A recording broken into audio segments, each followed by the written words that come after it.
Hey folks, we're here in Louisville, Kentucky at the Louisville Zoo.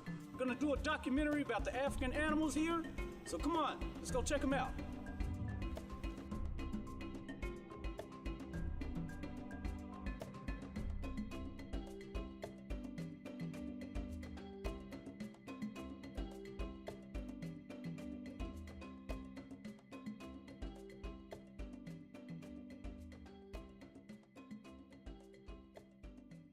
So, what is your name and what is your occupation at the Louisville Zoo? My name is Michael Jones, and I'm an animal curator here at the Louisville Zoo. So basically means I supervise keeper staff and I manage the animal collection. Okay. Or part of the collection, I should say. Okay. What can you tell us about some of the African animals you have here at the zoo? Well, we've got quite a few African animals. Obviously, Africa in general has a real diverse amount of animal life. So we have quite a bit here. Everything from hoofstock to some carnivores. We have an African elephant. We have gorillas that are from Africa. Okay. Excellent. What is there any more other African animals besides the gorilla and the elephants? Well, so behind us here, of course, you're seeing these are Hartman's mountain zebras. There are different types of zebras. When people think of zebras, they think of the plain zebras that they see like out on the Serengeti plains. These guys that we have here, like I said, are Hartman's mountain zebras. These are ones that you'd find in more of a rugged area. And they usually live in smaller groups of about 12 to 15. Okay. Can you tell us anything of how they were transported here to Louisville from Africa? So here's the thing. So when zoos started, if you go back in zoos' histories, a lot of animals were taken directly out of the wild. Nowadays, it's very rare that animals would come directly from the wild. So most of these animals are descendants. Most of them are bred in captivity. So most of the animals that we get here will come from other zoos. There are occasions that zoos can take animals out of the wild to get what they call founder stock. But like I said, the majority of the animals that we produce a lot of animals here. So bongos, addax, giraffe calves, zebras. The last two zebras that I've produced here, we sent one to Utah. Then we sent one down to Florida, and so all the zoos kind of help each other, and we move stuff around. So typically, our offspring will move. Like I said, it's not very common that you'll get animals that will come directly from Africa across the ocean. So, what are some of your favorite animals here at the zoo? The penguins, even though I haven't seen them, because they're out of season now, I guess, so they're put away. But I love penguins. And then, I like the monkeys. What brought you here to the zoo today? We're heading up to Michigan for another show that we want to see, and it was a stopping point. So we're like, okay, we'll stop there and go to the zoo too.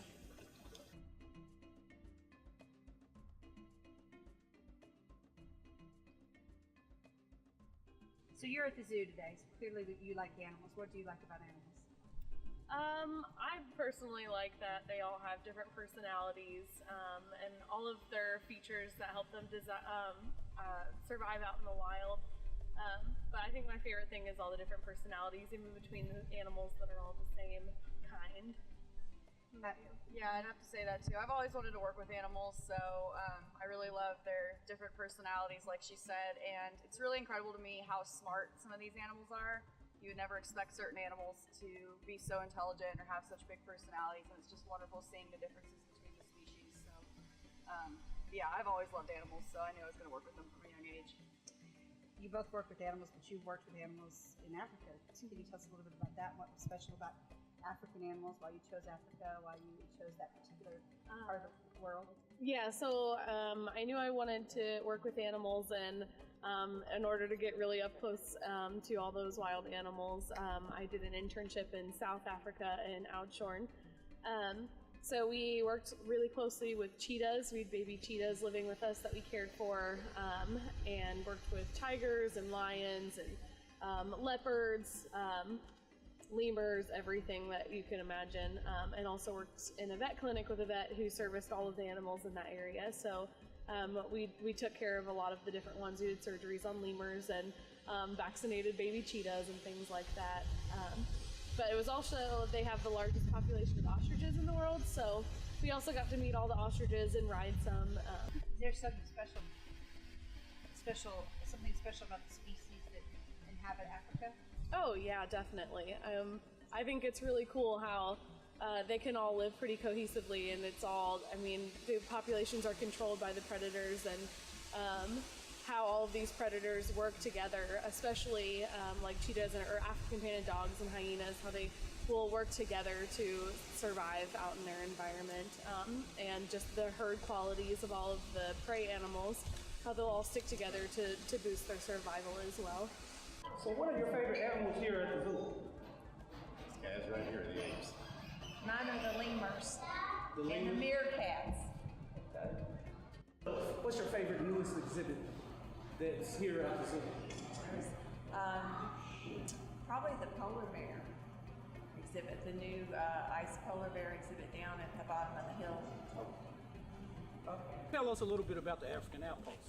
Yeah, sure. So basically behind us is the African Outpost. This is a nice place that when you're at the zoo, it's just down from elephants and from our boma and from the zebras, that if you want to get a warm place to come in the winter, or a cold place in the summer, you can go in there and you can have a meal and you can sit down, and there are some African artifacts in there, some masks and things on the wall, and it's just a nice commons area.